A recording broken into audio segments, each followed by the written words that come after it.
evening, my dear brothers, sisters, and friends.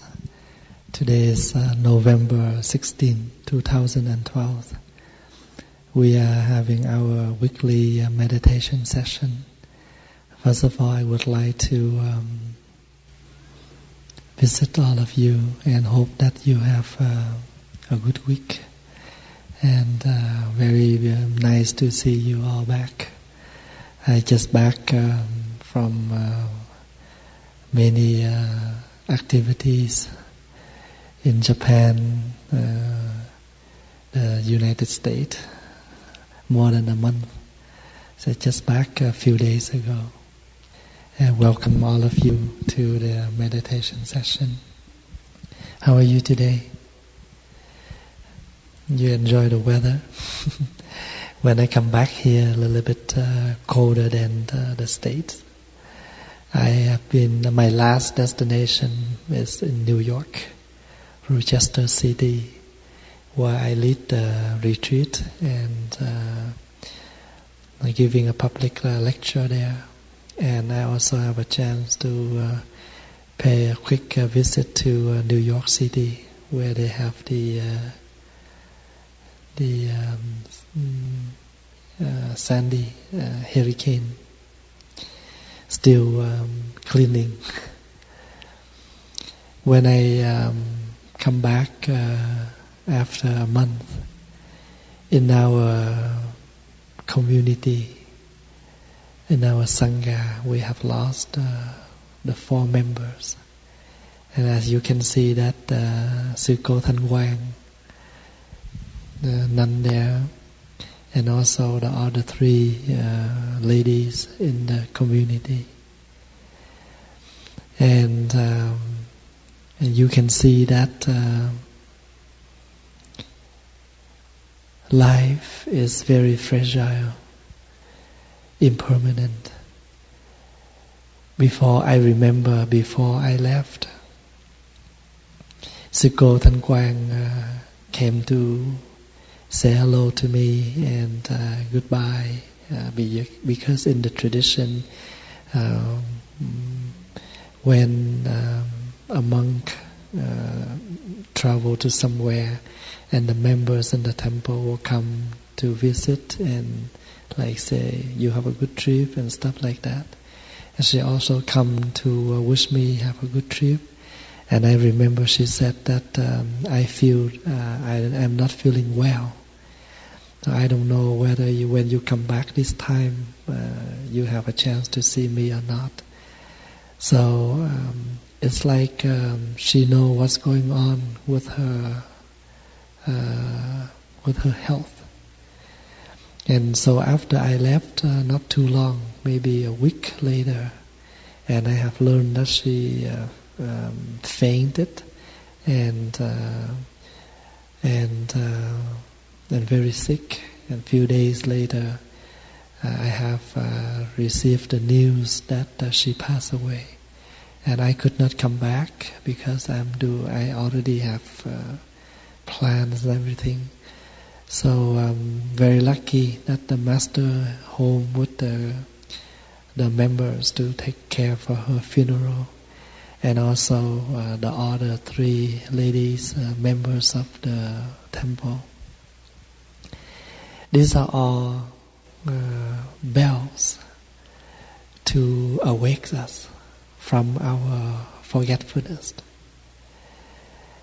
One of the most suffer that to all of our self, that is, we do not have a mindful living. And you can see that in our daily life. We have 2 things to focus and worry. We are focused to our material life. And sometimes we forgot the spiritual life. We too much care for the material life. Like fancy clothes, fancy food, fancy place to stay, and so many things like that. And because we want to have a pleasure, material life. So we are running. We are running, chasing, and we don't have much time. Somebody don't have much time to take care. That means once a while they will come and practice. Once a while they take some time to practice, and sometimes they totally don't care about it. But when the suffer come, when the reality of life, the negatives of life come to ourselves, and we have no way to face, to deal, and to calm down. That's why the practicing is very needed. Because when we receive the true message of life, that means we get ready for something. So if that comes, we still sad, but we will not that much suffer. We will not that much suffer because we already know what's going on with life. So that's why Buddhism, the Buddha taught us reflecting on death, reflecting on suffering. Reflecting, that doesn't mean to make we feel sad about life, but in order for us to get ready to understand the true facts of life. Do not misunderstanding, do not have any wrong perception about life. Sometimes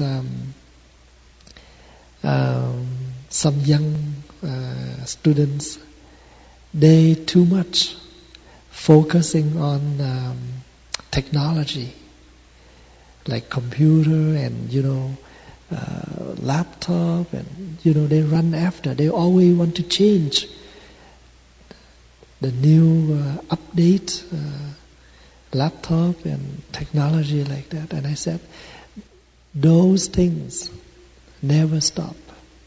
They are unlimited because they are commercial.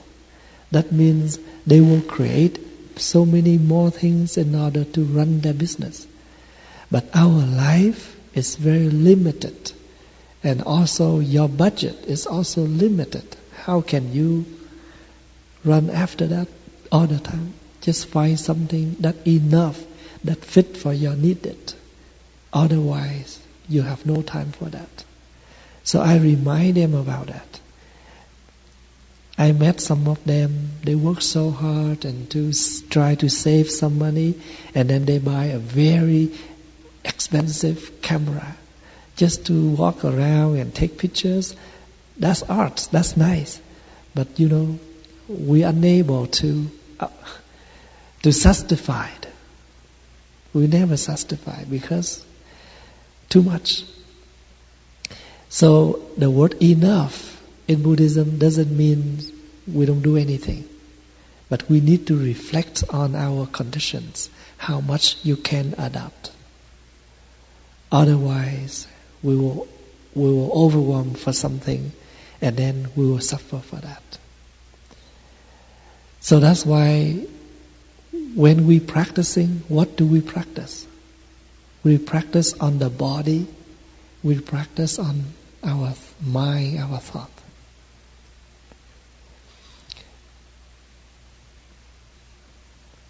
Somebody, they will say,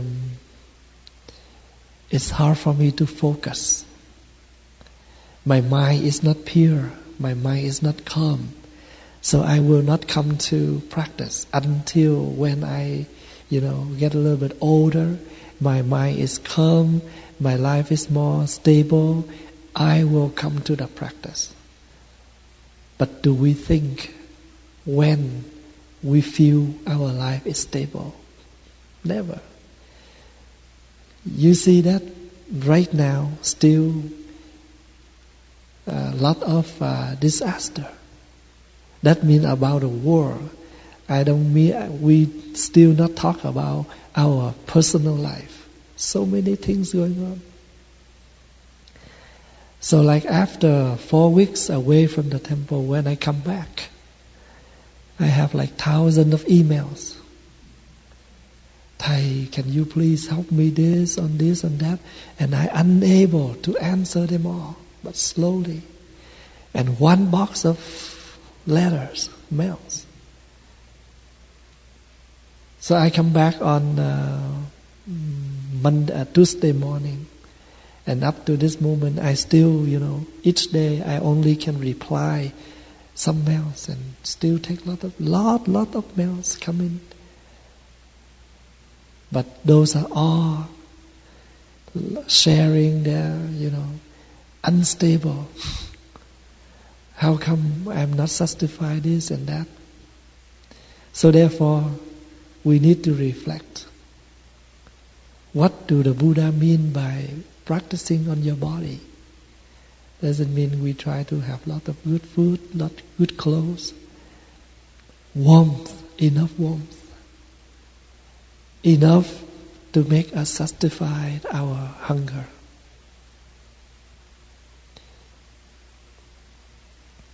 In China, there was a Zen master. He lived in about the 6th century. And one day he wrote a poem, a gatha. And this is what this gatha is.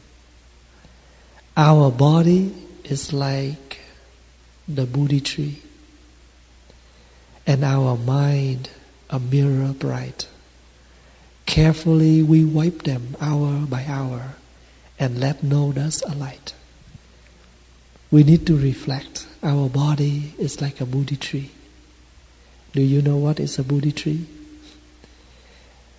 This is just a regular tree that Prince Siddhartha, we known as the Buddha, he found that tree in the forest, very big, very huge, able to cover his body when he practicing meditation in 49 days. And the original name of the tree is Pipala. That is the original name of the tree. But because the Buddha attained the Buddhahood, we call Bodhi. Bodhi means awake. Bodhi means awake. So the fruit that the Buddha attained is Bodhi. The Buddha awakes. So after he awakes under that tree, so from that time on, from now on, we call Bodhi tree. The tree of awakening. Because there was a person who awake. Awake doesn't mean he sleep and now he awake, but awakes from ignorance. We awake from forgetfulness. Let's say many years in the past, we have not understand anything about life. We have make our life sunk down in the ocean of suffering. One day, we listen to one of the talk, and that talk awakes us. That talk touch to the right button, and everything start to raise again. So one of the thing that the Buddha mentioned, the most suffering of life is that we have no understanding. We have no insight, no wisdom.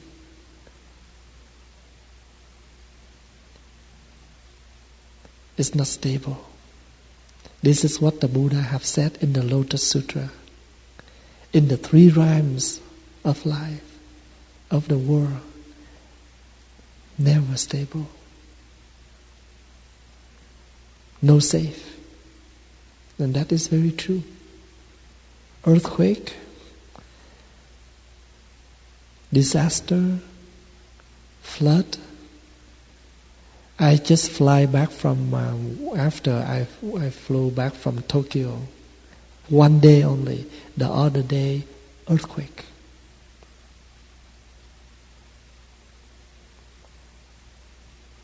So therefore, we should see that this body is also very important.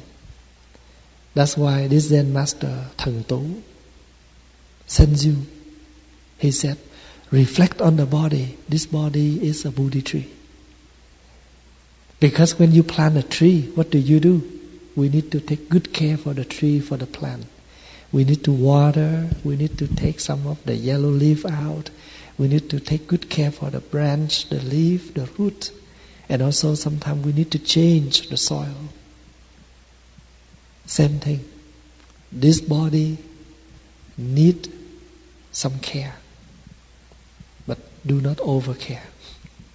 But cannot mistreat. Because we need to use this body like a boat to cross over the ocean. This body is like a draft. We need to use the body to practice. Like every day you do meditation, sitting quietly for 5-10 minutes before you go to bed. Or today you sit for half an hour and you do slow walk around the hall for 10-15 minutes. This is what we call mindful action. Usually we are very active. We sit, we walk, we do something, but those actions never bring any peace. But now we changed the way we act. We changed the action. Try to sit quietly. When the body able to calm, the mind also calm along with the body. And when the body is calm, the mind also calm. The mind is calm, the body also calm. Because the body and the mind only one. Slow walk. Do some slow walk each day. Or do some sitting meditation. If you are practicing the 5 mindfulness training, and the 5th training said, aware of the suffering caused by unmindful consumption. I vow to cultivate my mindfulness, to intake anything that able to nourish my physical body. Sometimes we eat so many things that unable to bring good health to our body. Anything is too much, it's become poison. We need to keep that in mind. For example, junk food, always tasty and delicious. We all love junk food. But if we too much, junk food can become poison. Even the multivitamins, if we overtake, this will come side effect. No good. So therefore the Buddha advised us to eat with mindfulness. There was a king at the Buddha's time. One day he came to the Buddha and he said, Buddha, I am suffer on my body because I am too fat. I am too fat. The Buddha said, then try to eat less. He said, I can't. You know, I am a king. Every day I have like 100 of dishes. And every single dish is so tasty. Then how can I control my craving? The Buddha said, then you need the second body. You need a second body. You need a bodyguard who can sit beside you and control your craving. I have an uncle, and He liked to eat good food. He liked dessert. He liked sweet stuff. He liked bread. But he has very high cholesterol, high blood pressure, and stuff like that. And one day he eat, and he come to a friend's house, and he just eat, and his daughter sit beside him and say, Dad, watch your food, watch your food. He said, please give me some. And I said, wow, today you have a bodyguard, a second body. We need a second body to remind us.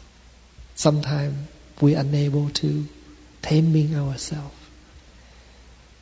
For example, if you go to Friday class, if let's say this hall is only one person, still can practice, but a little bit sad if we have another person who can sit beside us and practice. So a sangha, a community, a group is very needed, because the group will protect and support and encourage us in the practice. Vietnamese people used to say, ăn cơm có canh, tu hành có bạn. When you eat, it's nice to have a bowl of soup. When you practice, it's nice to have a friend. That's what Vietnamese people use example for a group of the group of the practice. It's nice to have a bowl of soup in the meal. It's the same thing. It's very nice to have a friend to practice with. So if you are brothers, you are sister, come together, because one can support each other and you can share. Like husband and wife, if they both come to the practice, very nice, because they can come home and they can share what they have learned, how they practice. Beautiful. You know, when I'm young, like 15, 16 years old, I never take good care for my health. Because at that age, everybody the same. I'm healthy, I don't care about the winter, I can eat anything. And now at the age of 30 and over, and you will know. And Thầy is one of the good examples for young people. If you don't listen to the advisor, you don't listen to your bodyguard, you don't listen to your second body, and even though you are not that old, but you have a lot of sickness, a lot of unfeeling, unwell in your body. Now my digestion is not as good as before. My heart also have problem. My liver, stuff like that. But when you lose your health, and you will see your health is very precious. Do you know what the Buddha said? In this life, there are two things that most valuable of your life. First, your health. Second, your understanding. That's the Buddha said. There are two things very valuable for your life. Very precious, valuable, unable to find again if you lose it. First, your health. Second, your understanding, your wisdom.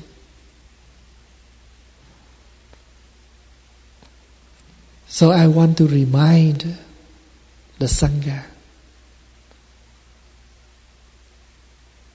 some food that you bring into your body, you intake for your body, you must be reflect how much you can take. Now the doctor told me I only can eat 80%, like not too full. I only can eat 80%. So therefore, when we're still healthy, we should appreciate, we should be happy and practice. Because when you get old, you want to sit, you don't want to move. You feel weird, like you sit in the group and you move all the time, but too bad. When you were young, you don't have a chance to practice. It's okay, but your picture is a good example for younger people who can learn to sit and practice.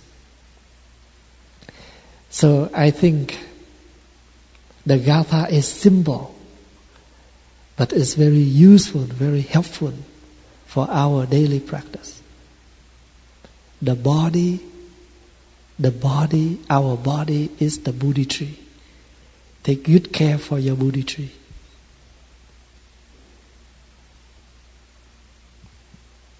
Killing, stealing, sexual misconduct.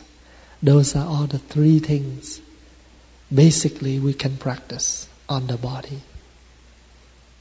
Anything is not belong to us, do not take. If we want, we ask. Sexual misconduct is one of the important practice. And it's very hard too, because with our century, 21st century, with our very technology society, a lot of books, magazines, websites, conversation, and those very easy for us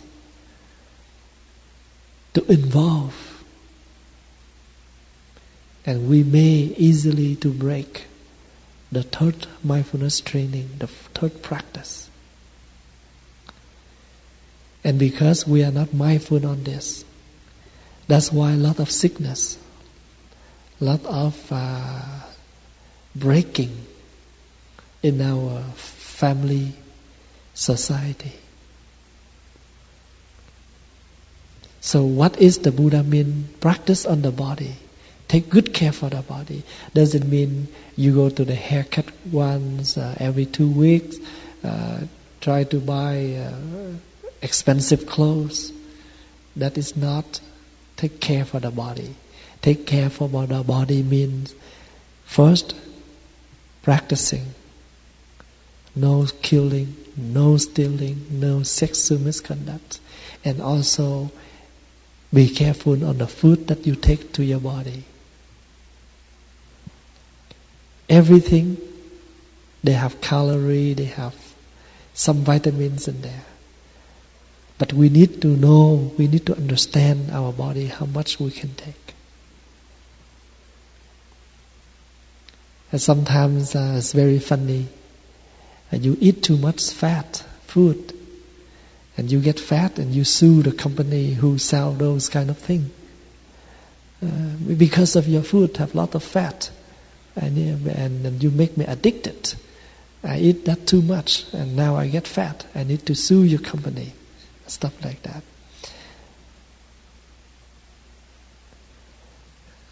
And now the Buddha and this Zen master said, our mind is a mirror, very bright. Now we're practicing on the body, we're practicing on the mind. What do we do with our mind? Very simple, very short, mindful thought. Like before you do something, you reflect on what you do.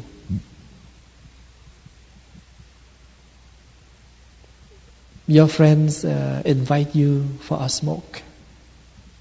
You almost smoke. And you can reflect. This one cigarette, what can this cigarette bring to my body? And you can say, only make my lung darker, sickness. Make my body smell bad. Make my breath smell bad. Waste money. Helpless. So before the body acts, reflect. Before we take something from others, we need to reflect. That's what we call practicing on body. Now practicing on the mind. When we have hate, we know we are having angry. We are angry now. I am angry now. When we have ignorance, we know. When we have greed, we know. when we have doubt, we doubt on so many things. When we have what we call the pride in us, we know. In Buddhist, we practice putting our hands together like this, joining the palm like this, and bow. Why we bow? Bow to help us to practice, to reduce the pride, the energy of pride, the percentage of pride in us. Very humble. Be humble. You bow. I respect you, I bow. You respect me, you bow. So a lot of bow. So bows is a practice. And somebody will say, when I bow, that means I say hello. But he never say hello to me first. Don't worry about that.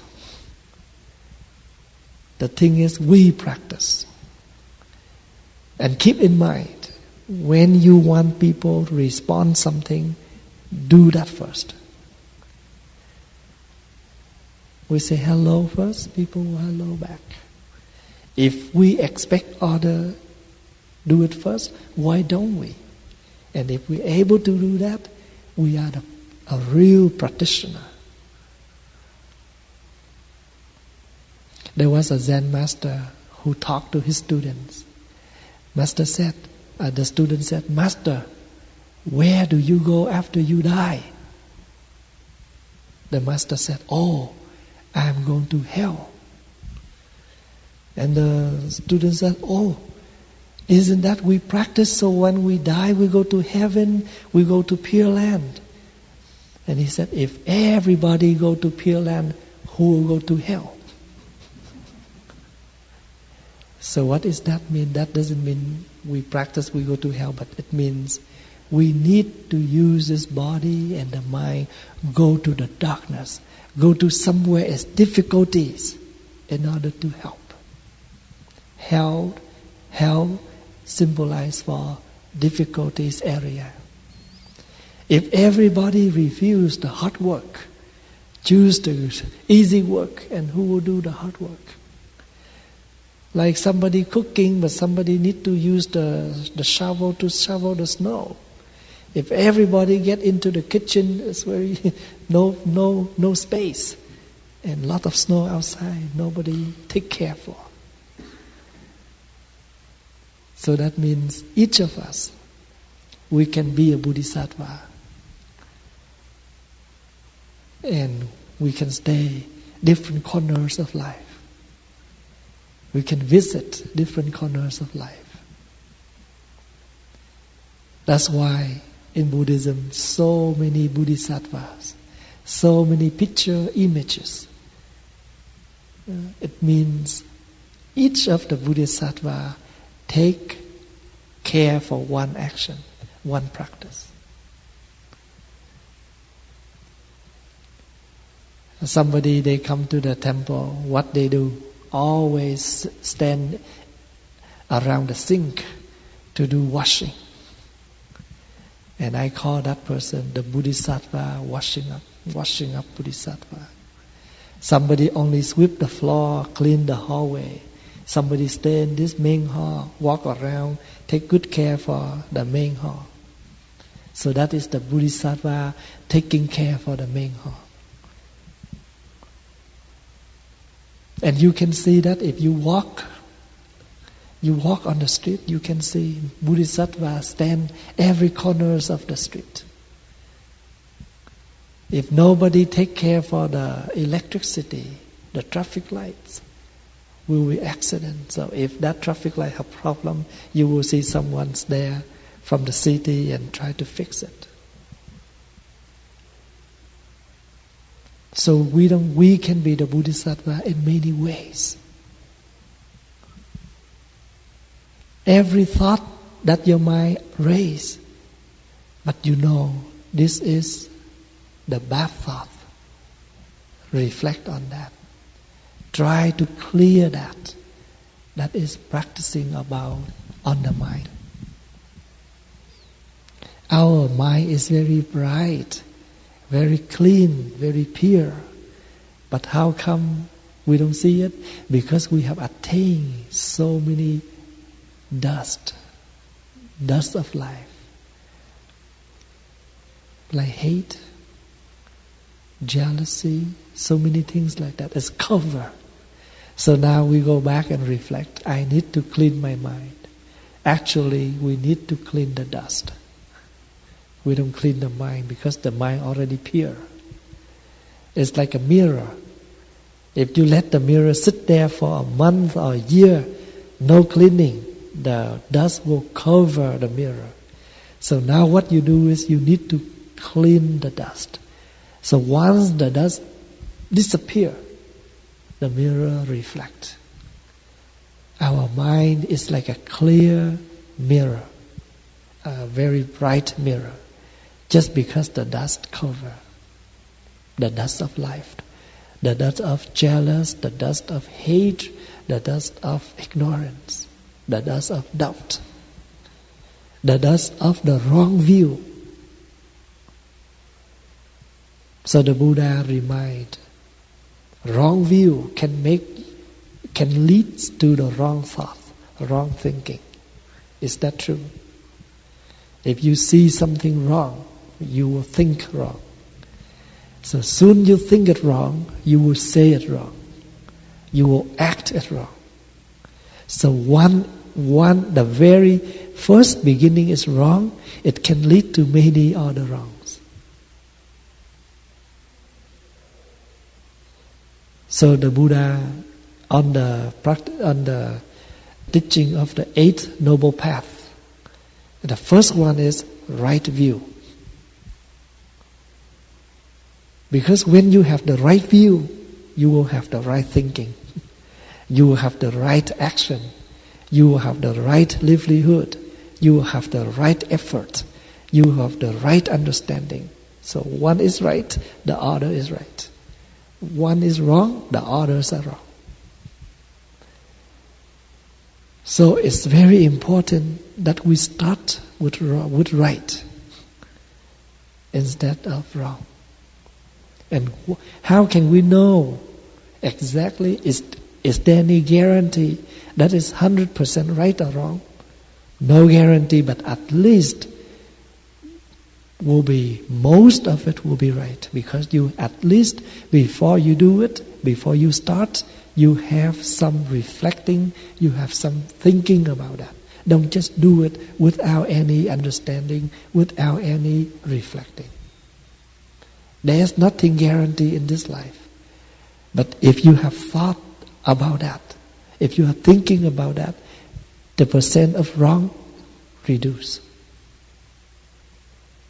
The percentage of right can increase. Sometimes we see things only one side. For example, if I ask you, how is my hand? And people in front here will say, white. But people at the back will argue, no, it's black. And somebody will say, it's thin. And somebody on that side will know, it's thick.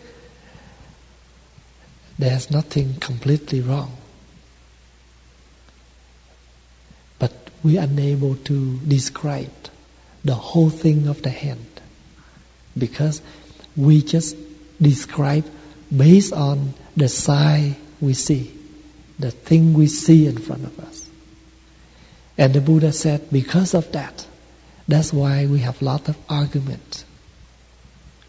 Once we can see the whole thing, things will be better. Life will be better. So that's why the Buddha encouraged us to practice on deep looking.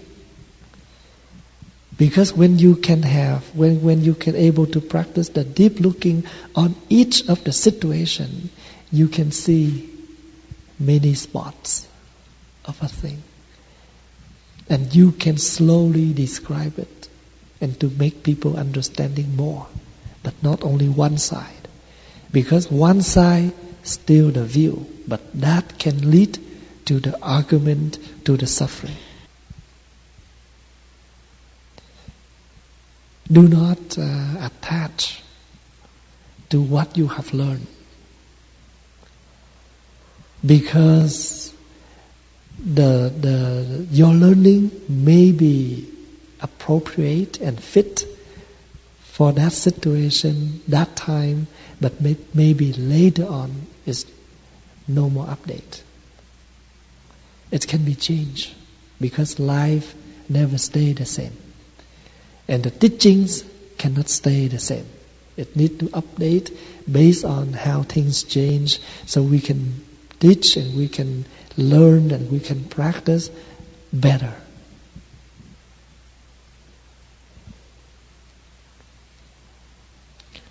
A young monk in Vietnam, a long time ago, has been trained differently than training a young monk in this society. For example, in Vietnam, at my time, we do not dare to against anything that our parents order us. If we do something wrong, we have to face to the wall or lie down on bed, and our parents will use a big stick and slap on our bum. The teacher in Vietnam have the right, to teach their children, the students, the same as their parents. No one have the right to complain on the teacher. But now, the society changed, then the teacher unable to do that anymore. But that means, different time. If we attach to what we have learned, you come to the West and you say, I will live exactly when I was back in Vietnam, then we will suffer because nothing satisfies us. Nothing makes us happy. In Vietnam, if a guest come to the house, the children need to come out, put your hands around like this, bow and say hello. But now, a senior come to their house and they say, hi. And then we say, why you say that? It's very rude. But that's normal in here. Hi in Vietnam means number 2. And sometimes I teasing them. I say, no, I'm only 1. When they say hi, I say, no, I'm only 1. Hi means 2. So Vietnamese people used to, when they see you, instead of say hi, they put 2 fingers. This is mean hi in Vietnam. Hi means 2, and hi in English means hello. They give 2 fingers. And somebody say, one day I met a young friend and he did that to me. And his mother said, no, you are not allowed to do that to Thầy. I said, don't worry, still better than 1 finger. Sometimes you need to be a little bit, bring some sense of humor to your life. It makes you feel comfortable. Last week when I was in New York, and there was a family invite me to come to visit their house. And when I came in, and they sit on floor and talk to me. And after I back to Canada, and the mother called me and apologized. They said, Thầy, my son-in-law, he complained. How come when Thầy come, we did not show our fully respect? We need to stand up and to talk. We are not allowed to sit and talk. And I said, don't worry about that. To me, it's very simple. You still allow me to come to visit your house. That's my pleasure. We talk like friends, like brother, sister. That's nice enough. We don't talk anything to make angry, to make each other feel unhappy. That's nice enough. So sometimes we need to be simple on what we think. symbol on your daily life, and then you will have a simple life. Sometimes you can smile easily, and if you have too much pressure on each of the things, it makes you a lot of pressure in your mind, and you're unable to live your freedom life. Freedom or not, it's not someone can give you, but based on how you view things, how you reflect on things in order to take it easy, to accept it easy. And sometimes a senior do not accept things that easy because they have a lot of expectation on many things. We understand. That's why we don't have any problem with them. But we can explain how come they cannot easily smile, they cannot easily get along with, because they frame so many things that they have learned. So one of the teachings of the Buddha is, do not frame yourself on what you have learned. Do not hold, do not attach. Do not attach doesn't mean we detach, but we need to be flexible on what you have learned. Sometimes today you need to do this, but tomorrow you will change. You can have the high expectation on yourself, but very hard for you to have a high expectation on others. And sometimes you need to give yourself a break. And sometimes you need to learn how to say no to yourself. That means don't do that.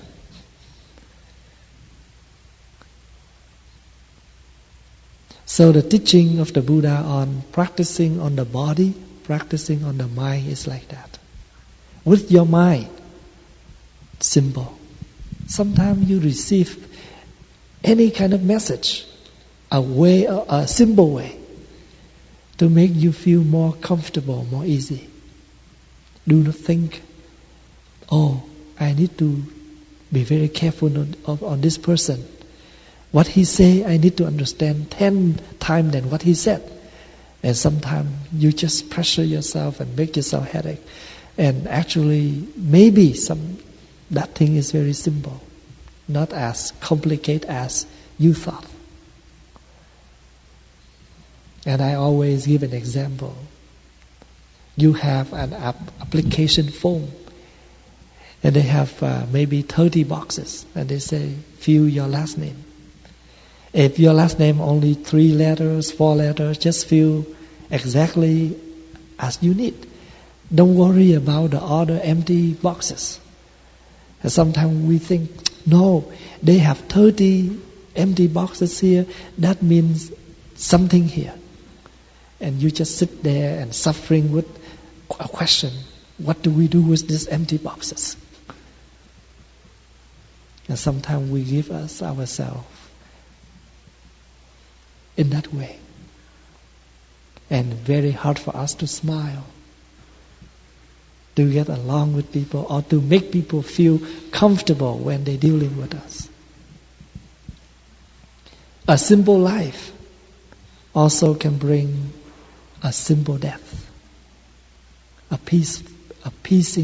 very peaceful death. So I remember I have read a message. Peaceful living, peaceful passing. Sometimes you always very easy to others, and the effect is people will very easy with you. And when you can have an easy mind, it shows on your face. You can easy smiling, easy socialize, easy to talk with, easy to make friends with. It shows on the face. People can feel that kind of energy in you. So your practicing is the root, and it will show out People can feel that energy when they come close to you. Sometimes by looking at the way of that person walk, you already feel peace. Because you can feel the peaceful step of them. Their peaceful steps. Very peaceful smiling, very peaceful voice. You can feel. So let me repeat the Gatha, and we can keep this in mind to apply in our daily life. Our body is the Bodhi tree, and our mind is a mirror bright. Carefully we wipe them hour by hour and let no dust alight. Take care for the body. Take care for the mind. Thank you very much for your time, your patience, your listening, and hope to see you next Friday. Have a good weekend.